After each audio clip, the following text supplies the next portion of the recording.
Hello and welcome to the News at 7, where we get to the heart of the day's stories and communities across Scotland.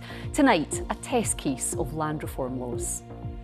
A landowner argues in court that a Scottish Government decision forcing it to sell land in Fife to a community group was unlawful. We'll hear it from both sides of the debate about the implications in the first case of its kind in Scotland. Also tonight, the row over a sports club's inflatable dome that's causing uproar in an upmarket part of Edinburgh. Guys, I have something incredible to tell you.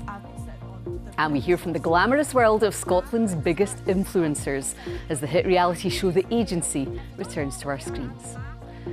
And we'll have the sport with Lewis. What have you got for us tonight? Well, Laura, we take a look at the man who's been appointed as the new Motherwell boss as he vows to hit the ground running at Fir Park. Hello, I'm Laura McKeever. Welcome to the News at 7.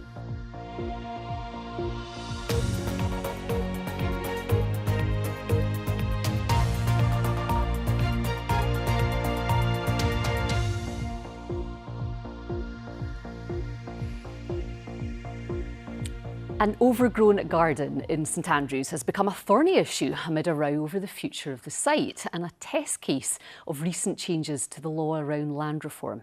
Fortney Limited didn't want to sell to community group Poets Nuke, who planned to turn it into a public garden. The landowners, an Isle of Man-based trust, were compelled to sell by Scottish Government ministers under the terms of 2020 land reform laws. It's the first time the legislation's been used to force a community buyout of land. Well, earlier I spoke to Dr Josh Doble, who's policy manager at Community Land Scotland, who believes the landmark case is in the public interest.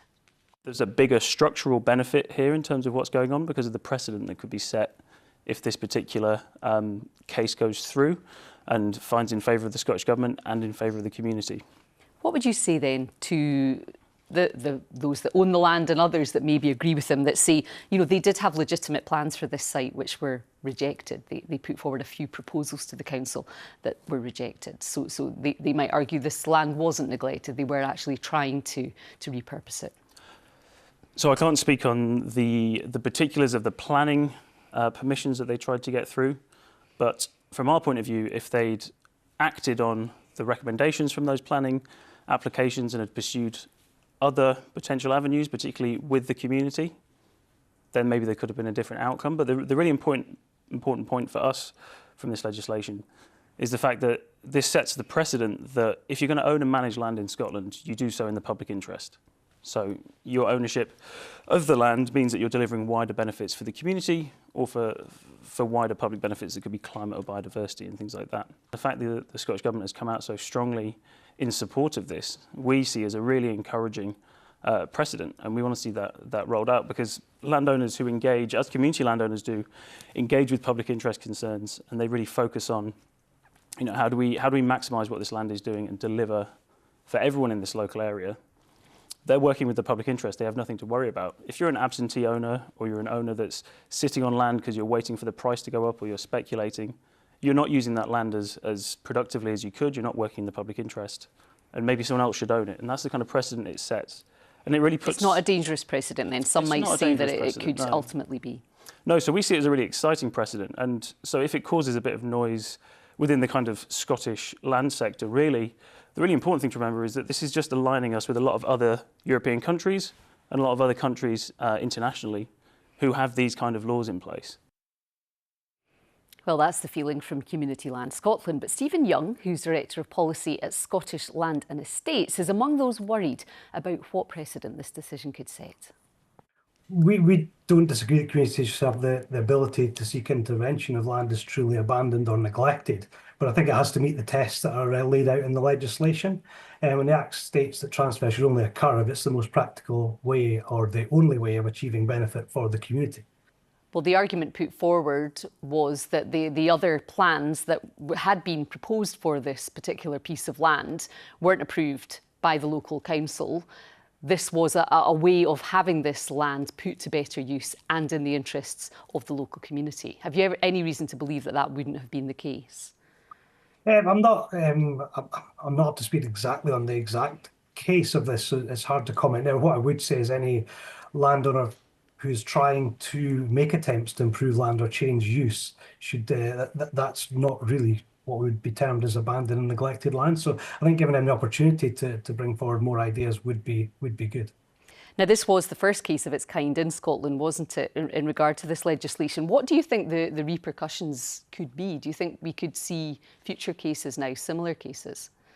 Potentially, yes. I think it is the first time the legislation's been used, as you say, so therefore it is a test of that legislation. I think there's the two parts of it where you might see more cases like this coming forward, but also we need to be careful of the impact that has on investment in Scotland, what impact that has on people who are looking to invest in Scotland, looking to drive forward with new business opportunities, whether that affects confidence, whether that affects lending against that land.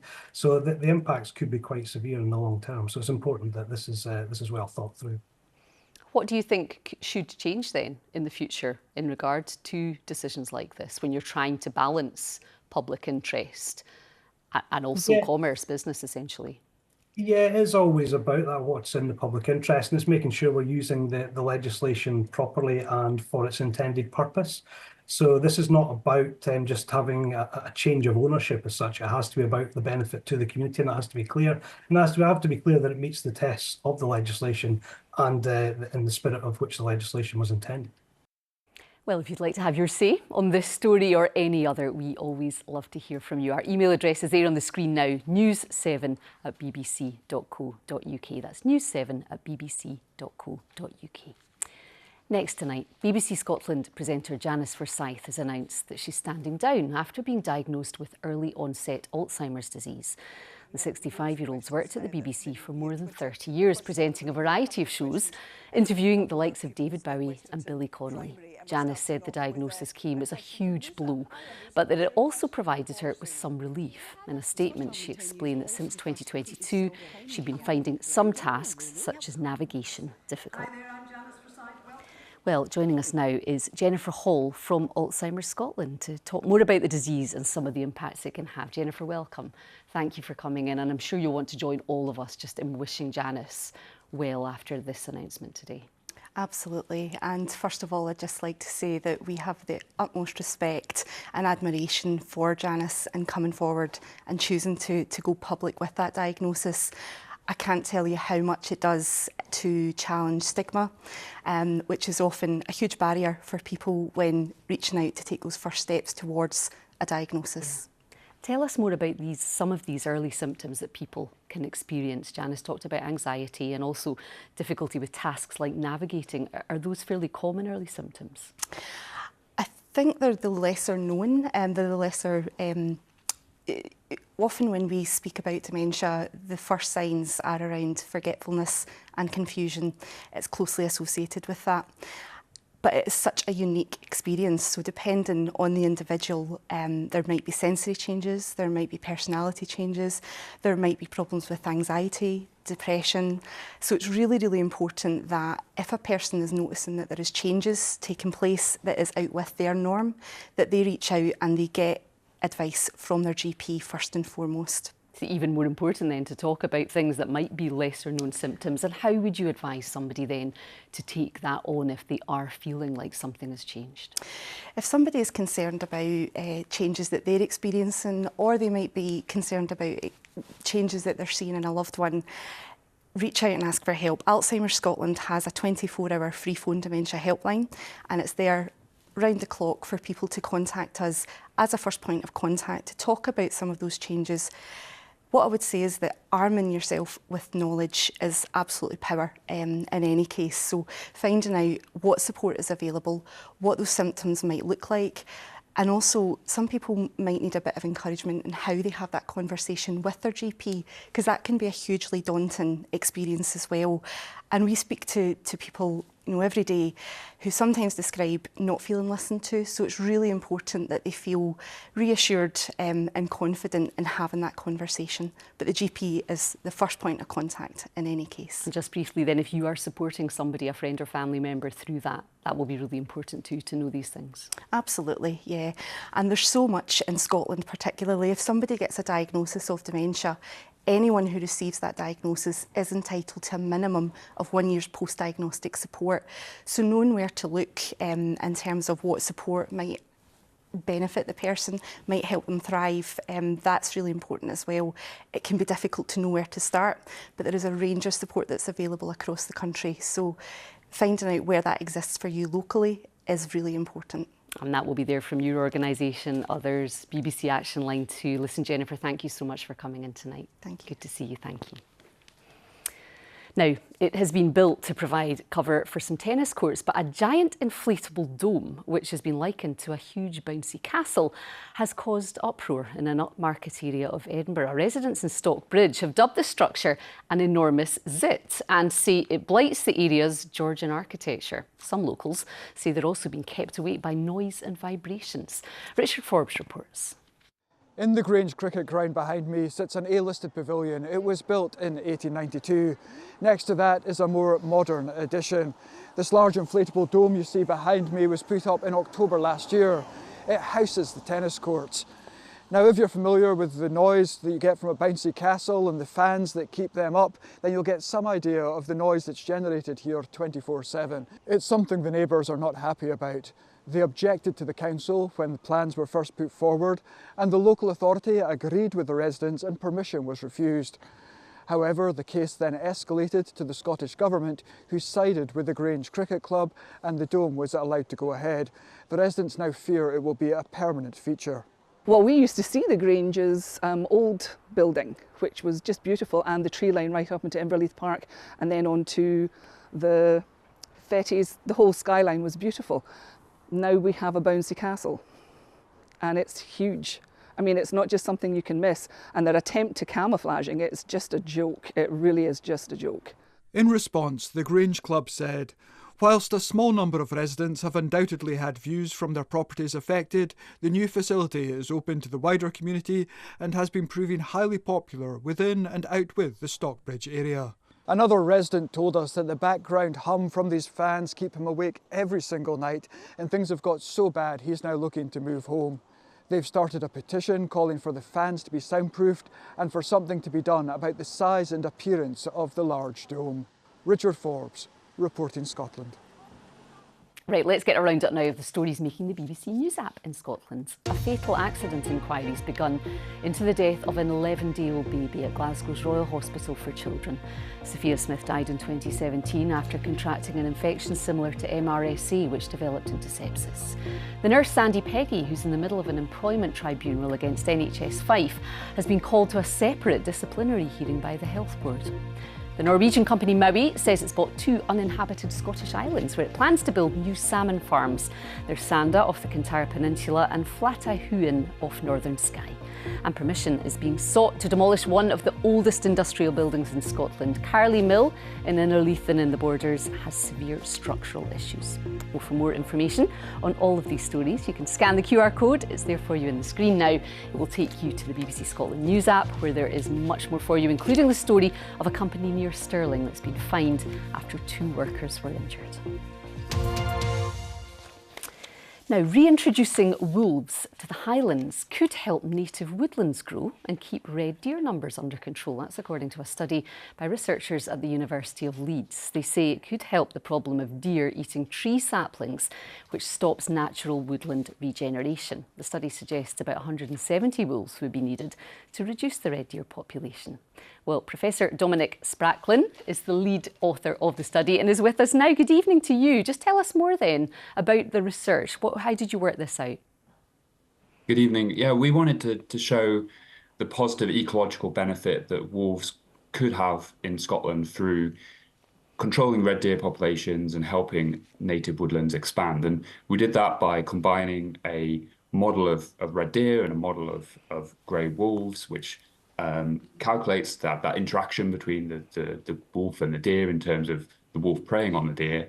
And we can use that to simulate the reduction in deer populations that the wolves would deliver.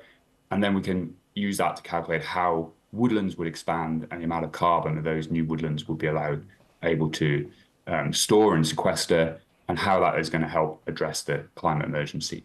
Right, so you're looking at all these theories, but have there been examples elsewhere in the world where this has actually been done in action? Well, so wolves have recolonized naturally across large parts of Western Europe, so now into Germany and into parts of the Netherlands, so really quite populated parts of Western Europe. And we're seeing similar sort of benefits there that we're simulating in our study. There's a very well-known reintroduction of wolves to Yellowstone National Park in the United States, and the big ecological benefits that they delivered there have been really well studied and really well demonstrated. Now, when we hear about wolves, some people perhaps feel a bit worried. You know, they do have a certain reputation, don't they? Could there be safety risks involved with this as well? So I think one of the biggest challenges to a potential wolf reintroduction is exactly as you say, that fear that we have of wolves, the fact that, ever since we're born, we hear those stories. But in fact, over the last 40 years in Western Europe, there's been no recorded instances of wolves killing a human. So the danger they pose to humans is really small. OK, well, listen, we're grateful for your time tonight. Thank you so much, Dr. Dominic Spracklin there of the University of Leeds, the lead author of that study. Thank you so much for watching the news at 7. Still to come. The search for Scotland's next TikTok star as the agency reality show comes back for its 3rd series. Turning wintry overnight tonight with rain, sleet and snow. How much snow and where? I'll have the full forecast later in the programme.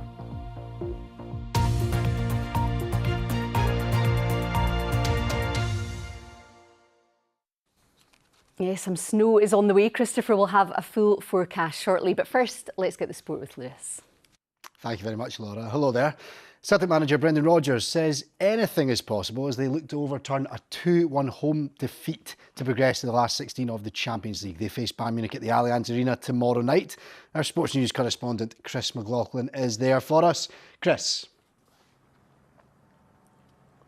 Yeah, good evening from a very chilly Munich. Lewis, Celtic arrived here in Bavaria late this afternoon. They trained at Celtic Park this morning. The news from Brendan Rodgers is no fresh injury concerns. He has a full squad to choose from, and it's just as well, because what a task they face here tomorrow night after that 2-1 win for the Germans at Celtic Park last week. Now, Brendan Rodgers talking about the fact that everyone, pretty much everyone, expects Bayern to win this game tomorrow night. Very few people give his side a chance.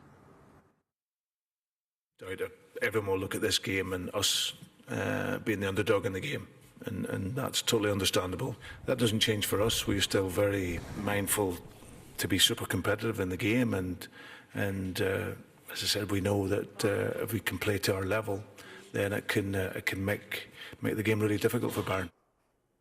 So what about Bayern Munich then, Chris? What sort of shape are they in coming into this one?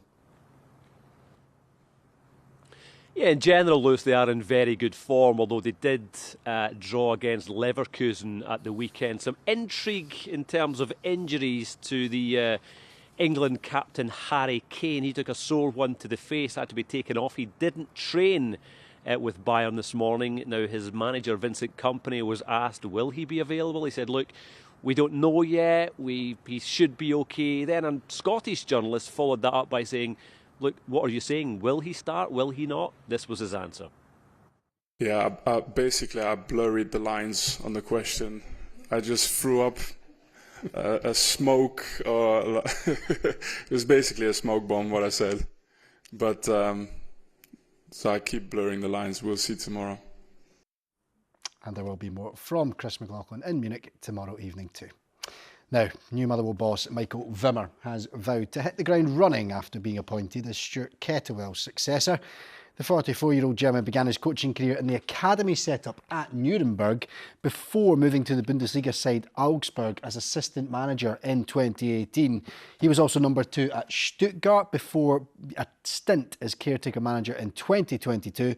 But his first managerial role came at Austria Vienna, leading the team to 5th place in his first 6 months. Well, earlier I got the thoughts of German football journalist Konstantin Eckner on the appointment. Yeah, the hiring came a bit as a surprise because up until this point, Michael Wimmer, or Michael Wimmer, as he would be called in Germany, he has only coached teams in, let's say, the southern German area and in most recently Austria, Vienna and Austria. So it's a bit of a surprise that now he makes the big leap to Scotland. Not only that he will go to another country, speak another language, but also Austria, Vienna, they play more of a dominant style. They're one of the well-respected sides in Austria. Now he might have to change his style again. I'm not sure if he is able to do that. So from Motherwell's perspective, it's a bit of a long shot. One of the things that Motherwell are synonymous with is developing youth talent and having a bit of a chain coming through. However, they find themselves in a bit of a battle in terms of staying in the top flight in Scotland, which is ultimately always the priority. So it sounds to me like the new manager won't be used to that level of pressure, given his short career so far.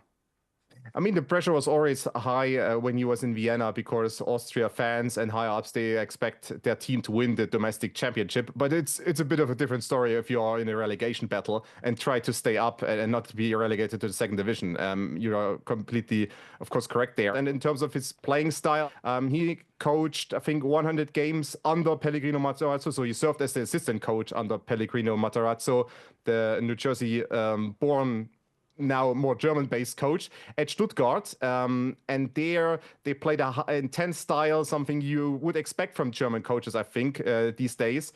So high intensity, high press, getting downfield fast. So that's maybe something you can expect because he served as an assistant under Matarazzo for so many games. Yeah, it's going to be crucial, isn't it, for immediate success that the philosophies marry up quite quickly in terms of Wimmer's experience and the way he plays to what he can work with at Motherwell. I think I'm right in saying he's used to playing with a back three or a back five, which is something Motherwell have done a lot this season. Is that the case? Yeah, that's something that also applies to his time at Stuttgart. But as I said, I mean, you never know what he might do now. He's in a completely different environment because up at this point, he essentially coached close to home. And now he's different country, different league, different language, because, I mean, it's of course, a completely different new environment. And now for more sport, including plenty building up to tomorrow night's Champions League action, then head over to the BBC Sports website. You can also whet your appetite for the return of the Six Nations this week. It's the Calcutta Cup on Saturday, and there's plenty more to sink your teeth into online. It's pretty easy to build the hype up to the Calcutta Cup. It really is. Yeah, we will begin now. Yeah, exactly. Thanks, Lewis. Cheers. OK, the hunt for Scotland's next top TikToker begins as the third series of the Agency Unfiltered launches on BBC iPlayer. The award-winning reality TV show shares behind-the-scenes access into the glamorous world of some of Scotland's biggest influencers. It's been a huge hit, with 1.2 million viewers tuning in for the first two series, and it's even scooped a BAFTA Scotland award. Our entertainment reporter Indigo Stafford has more. The glamour is back. Lights, camera, action.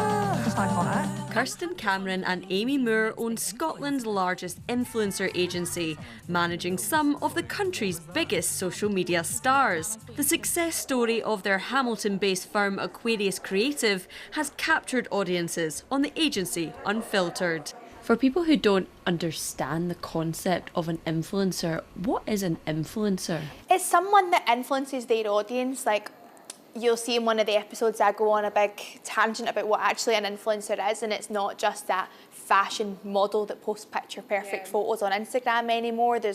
You can influence in anything. You can influence in camera equipment, you can influence in food, you can influence in homeware. And just how big is this industry in Scotland? Every year it's getting bigger and bigger. Like, that's something we need to be on the lookout for. It's like new and emerging talent. Yeah, and a lot of brands that we speak to as well, they all say that Glasgow is actually like their second highest sales as well. So Glasgow are big spenders, so like that's really good for them to see, like, okay, I'm actually going to put money into Glasgow. Guys, I have something incredible to tell you. With the influencer industry booming in Scotland, it's becoming an increasingly popular and sought-after career, but it's also cutthroat and competitive. The third season of the show sees the nation's most promising TikTokers go head-to-head for a chance to be signed by the agency. Who has what it takes to be Scotland's next big influencer? One of them is Livy Purcell, desperate to impress with her fierce fashion and viral videos. Why were you so attracted to taking part in that competition? Are you joking? Have you met them? Kirsten and Amy, they're like literally viral. Like they're the most famous businesswomen in Scotland. They know so much about the industry. It would just be an honour to be even in a room with them. Never mind being signed to them. Right, so what like Pan? Tell me when. Go.